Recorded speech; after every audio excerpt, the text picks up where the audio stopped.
नमस्कार दोस्तों, स्वागत है आपका कमोडिटी अपडेट्स में। कल्पना कीजिए आपने रिकॉर्ड तोड़ फसल बोई है, उम्मीदों से भरे हैं, और ठीक उस समय जब फसल को सबसे ज्यादा जरूरत है, मौसम ही आपका सबसे बड़ा दुश्मन बन जाता है। ये किसी भी किसान के लिए एक बुरे सपने जैसा है। जब आप सोचते हैं कि सब कुछ सही जा रहा है और अचानक पूरी बाजी पलट जाती है। आज हम इसी नाजुक हालत पर बहुत गहराई से बात करने वाले हैं। हमारे पास जो जानकारी है उसके मुताबिक भारत की सर्दियों की फसल, खासकर गेहूं और सरसों पर एक बहुत बड़ा खतरा मंडरा रहा है। और इसकी वजह है फरवरी का असामान्य रूप से गर्म और सूखा मौसम। ये सब कुछ बदल सकता है। बिल्कुल। और ये कहानी सिर्फ खेतों तक ही सीमित नहीं है। नहीं, इसका असर हर घर की रसोई, हमारी जेब और यहाँ तक कि दुनिया के बाजारों तक पहुँचने वाला है। तो आज हमारा मिशन सिर्फ मौसम के पूर्वानुमान को समझना नहीं है, हम उस पूरी चेन को समझेंगे जो एक खेत से शुरू होकर हमारी थाली और फिर अंतर्राष्ट्रीय व्यापार तक जाती है। हाँ, एक के बाद एक जुड़ी कड़ियों की कहानी है ये। तो चलिए इस पूरी तस्वीर को परत दर परत खोलते हैं। हाँ, और शुरू करते हैं इस समस्या के जड़ से। आखिर हो क्या रहा है? देखिए, तो सबसे पहले प्रॉब्लम क्या है? हमारे सूत्रों के हिसाब से भारत का मौसम विभाग यानी IMD साफ साफ कह रहा है कि जनवरी का महीना तो उम्मीद से ज्यादा गर्म था ही। और फरवरी में भी यही सिलसिला जारी रहने वाला है। और जब हम गर्म कहते हैं तो इसके पीछे कुछ ठोस आंकड़े भी होंगे। हाँ, बिल्कुल है। मौसम विभाग के डायरेक्टर जनरल मृत्युंजय महापात्र ने साफ किया है कि देश के ज्यादातर हिस्सों में दिन और रात दोनों का तापमान औसत से ऊपर रहेगा।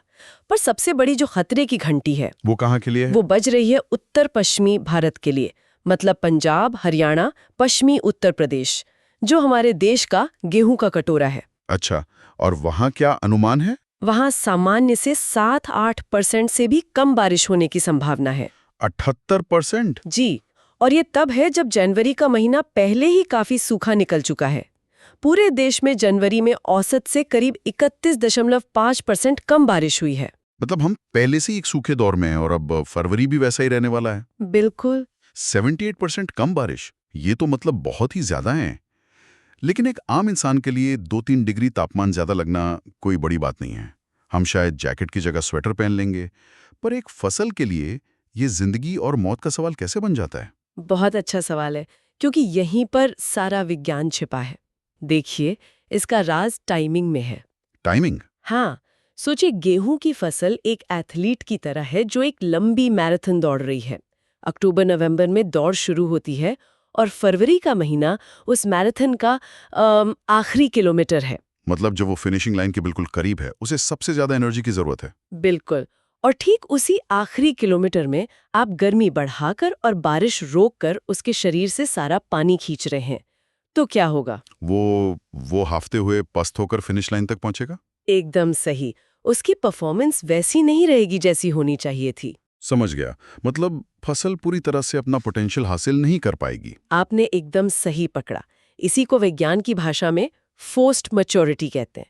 गर्मी के तनाव की वजह से पौधा एक तरह से घबरा जाता है। हाँ, और अपनी जीवन प्रक्रिया जल्दी जल्दी पूरी करने लगता है। वो सोचता है कि इससे पहले कि मैं मर जाऊं, मैं जल्दी से बीज बना लूं। नतीजा, दाने पूरी तरह भरने, मोटे होने और वजनदार होने से पहले ही पक जाते हैं। और वो सिकुड़ जाते हैं। उनका वजन कम हो जाता है और आखिर में कुल पैदावार घट जाती है। और यहाँ एक और दिलचस्प बात है जो इस पूरी सिचुएशन को एक ट्रेजेडी जैसा बना देती है। क्या? इस साल किसानों ने उम्मीद से कई ज्यादा बुआई की थी। 23 जनवरी तक के सरकारी आंकड़े बताते हैं कि रिकॉर्ड 3.34 करोड़ हेक्टेयर में गेहूं और 89 लाख हेक्टेयर में सरसों की बुआई हुई थी। हाँ, ये तो अपने आप में एक बहुत बड़ी खुशखबरी थी। यही तो इस पूरी कहानी का सबसे बड़ा ट्विस्ट है। इसे एक विडंबना कह सकते हैं। एक तरफ किसानों और सरकार ने रिकॉर्ड बुआई करके एक बम्पर फसल की नींव रखी, उम्मीदें आसमान पर थी। हाँ, कि इस साल उत्पादन के सारे रिकॉर्ड टूट जाएंगे। बिल्कुल, लेकिन अब वही रिकॉर्ड बुआई एक दो-धारी तलवार बन गई है। तो सबसे बड़ा टेकअवे ये है कि इस साल की कहानी एक उम्मीद और धोखे की कहानी है। किसानों ने रिकॉर्ड तोड़ मेहनत करके अपना काम किया, लेकिन अब मौसम उनकी उसी मेहनत को उनके खिलाफ एक हथियार की तरह इस्तेमाल कर रहा है। ज्यादा फसल का मतलब है ज्यादा बड़ा नुकसान होने का खतरा। सही कहा। एक बड़े ग्लोबल ट्रेडिंग हाउस के एक्सपर्ट ने कहा भी है कि फरवरी में तापमान में तेज उछाल ज्यादा बुआई से होने वाले सारे फायदों को खत्म कर सकता है। लेकिन एक मिनट, क्या हमारी खेती इतनी भी नाजुक है? मतलब सिंचाई इरिगेशन के जो नए तरीके आ गए हैं वो इस गर्मी और सूखे की भरपाई नहीं कर सकते? ये एक बहुत जरूरी सवाल है। देखिए, सिंचाई निश्चित रूप से मदद करती है, खासकर उन इलाकों में जहां नहरों और ट्यूबवेल का नेटवर्क अच्छा है, जैसे पंजाब और हरियाणा।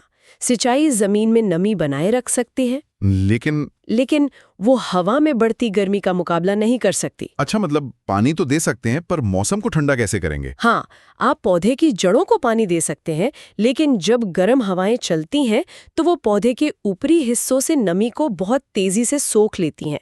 इसे ट्रांसपिरेशन कहते हैं। और जब तापमान बहुत ज्यादा होता है तो ये पौधे के अंदरूनी सिस्टम पर सीधा हमला करता है, जिसे सिंचाई भी पूरी तरह से नहीं रोक सकती।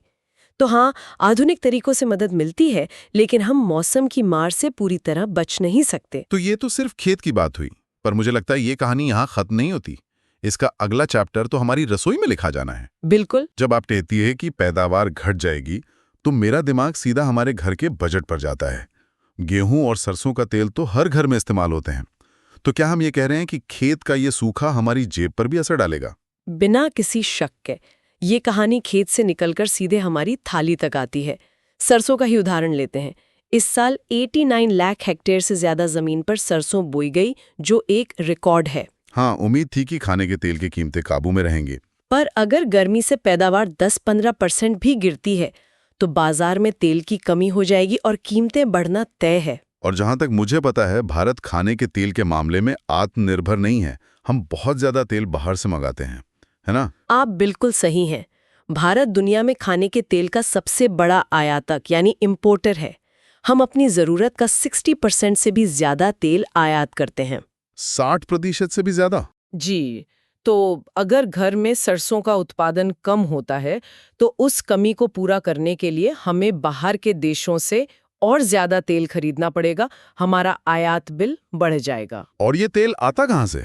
मतलब हम किन देशों पर निर्भर हैं इसके लिए? हमारी निर्भरता दुनिया के अलग अलग कोनों पर है। पाम ऑयल के लिए हम मुख्य रूप से इंडोनेशिया, मलेशिया और थाईलैंड पर निर्भर हैं। अच्छा। वहीं सोयाबीन और सूरजमुखी का तेल अर्जेंटीना, ब्राजील, रूस और यूक्रेन जैसे देशों से आता है। वाह, मतलब हमारे पंजाब या मध्य प्रदेश के खेत में पड़ रही गर्मी से जकार्ता और ब्यूनस आयर्स के ट्रेडिंग फ्लोर पर हलचल मच सकती है। ये तो सच में एक ग्लोबल कहानी है। आपने बिल्कुल सही नब्ज पकड़ी है। ये एक ग्लोबल चेन रिएक्शन की तरह है। हमारे यहाँ मौसम बिगड़ा, सरसों की पैदावार कम हुई, हमें ज्यादा तेल आयात करना पड़ा, जिससे अंतर्राष्ट्रीय बाजार में मांग बढ़ी और वहाँ कीमतें ऊपर चली गईं। और इसका असर उन देशों पर भी पड़ा जो तेल बेच रहे हैं और उन पर भी जो हमारी ही तरह तेल खरीद रहे हैं। बिल्कुल। ये दिखाता है कि आज की दुनिया में एक देश की खेती दूसरे देश की अर्थव्यवस्था से कितनी गहराई से जुड़ी हुई है। ये तो वाकई एक बहुत बड़ी तस्वीर है। अब अगर हम भारत के नक्शे पर देखें तो कौन से राज्य इस समस्या की सीधी चपेट में हैं? खतरा सबसे ज्यादा कहाँ है? मुख्य रूप से वो राज्य जिन्हें हम भारत का अन्न का भंडार कहते हैं। जैसे उत्तर में पंजाब, हरियाणा और उत्तर प्रदेश, और साथ ही मध्य भारत में मध्य प्रदेश। ये वो इलाके हैं जहां सर्दियों की फसलें, खासकर गेहूं, लाखों किसानों की अर्थव्यवस्था की रीढ़ है। हाँ, ये वही राज्य हैं जो पूरे देश का पेट भरने में सबसे बड़ी भूमिका निभाते हैं। और इसीलिए मौसम का ये बदलाव सबसे ज्यादा यहीं महसूस किया जाएगा। लेकिन जब हम इन आंकड़ों और राज्यों की बात करते हैं तो हम अक्सर एक चीज भूल जाते हैं। क्या? हम उस इंसानी पहलू को भूल जाते हैं। मतलब हर आंकड़े के पीछे एक किसान परिवार है। उसकी साल भर की मेहनत, लागत और उम्मीदें बस इसी एक महीने पर टिकी हैं। उन्होंने कर्ज लेकर बीज और खाद खरीदे हैं, दिन रात मेहनत की है, इस उम्मीद में कि फसल अच्छी होगी तो बेटी की शादी कर पाएंगे या बच्चों की फीस भर पाएंगे। हाँ, मौसम का एक झटका सिर्फ पैदावार कम नहीं करता, वो इन उम्मीदों को भी तोड़ देता है। ये बहुत जरूरी बात है। ये सिर्फ इकोनॉमिक्स नहीं है, ये लाखों लोगों की जिंदगी का सवाल है। तो अगर अब तक की पूरी बातचीत को समेटें तो इसका निचोड़ क्या है? निचोड़ ये है कि बस कुछ हफ्तों का बिगड़ा हुआ मौसम, थोड़ी ज्यादा गर्मी और बहुत कम बारिश हमारी फूड सिक्योरिटी और इकोनॉमी की पूरी चेन को हिला सकता है। तो ये सिर्फ एक महीने का वेदर फोरकास्ट नहीं है? नहीं, ये एक बड़ी आर्थिक और सामाजिक चुनौती का अलार्म है जो बज रहा है। और ये सिर्फ आंकड़ों या तापमान की कहानी नहीं है, ये उन उम्मीदों की कहानी है जो रिकॉर्ड बुआई के साथ आसमान पर थीं और अब मौसम की अनिश्चितता की वजह से जमीन पर आ सकती हैं। बिल्कुल, और ये स्थिति हमें एक बहुत बड़ा सबक भी सिखाती है। क्या सबक? ये दिखाती है कि रिकॉर्ड उत्पादन की उम्मीदों के बावजूद हमारा एग्रीकल्चरल सिस्टम मौसम पर कितना ज्यादा निर्भर और नाजुक है। हम कितनी भी तकनीक ले आएं, अंत में हम कुदरत के आगे एक हद तक ही जा सकते हैं। और जैसा हमने बात की, ये मुद्दा सिर्फ फसल की पैदावार तक नहीं रुका है। नहीं, ये खाने के तेल की कीमतों से, देश के इंपोर्ट बिल से और ग्लोबल सप्लाई चेन से सीधे तौर पर जुड़ा हुआ है। तो ये एक बहुत ही गंभीर स्थिति है जिस पर हमें नजर बनाए रखनी होगी। जाते जाते सुनने वालों के लिए एक सवाल छोड़ते हैं। जरूर। आज हमने इस साल सर्दियों की फसल पर जो फौरी खतरा है उसकी बात की, लेकिन सोचने वाली बात यह है कि अगर गर्म और सूखी सर्दियों का ये पैटर्न भविष्य में एक नया नॉर्मल बन जाता है, तो क्या ये भारत के किसानों को उनके पारंपरिक फसल चक्र यानी क्रॉपिंग साइकिल को हमेशा के लिए बदलने पर मजबूर कर सकता है? यह एक बहुत ही अहम सवाल है। क्या उन्हें भविष्य में गेहूं की जगह कोई और फसल उगाने के बारे में सोचना होगा, या फिर बुआई का समय ही बदलना पड़ेगा ताकि फसल फरवरी की गर्मी से बच सके? या हमारे वैज्ञानिकों को ऐसी किस्में बनानी होंगी जो ज्यादा गर्मी झेल सकें? बिल्कुल, यह सवाल सिर्फ इस साल की फसल का नहीं है, बल्कि भारत की खेती के पूरे भविष्य का है। एक जरूरी बात, ये चैनल सिर्फ एजुकेशनल और इन्फॉर्मेशनल पर्पस के लिए है। बने रहिए हमारे साथ हर बड़ी कमोडिटी खबर के लिए, सिर्फ कमोडिटी अपडेट्स पर। चैनल को सब्सक्राइब जरूर कीजिए और बेल आइकन दबाएं ताकि आप कोई भी इंपॉर्टेंट अपडेट मिस ना करें। धन्यवाद।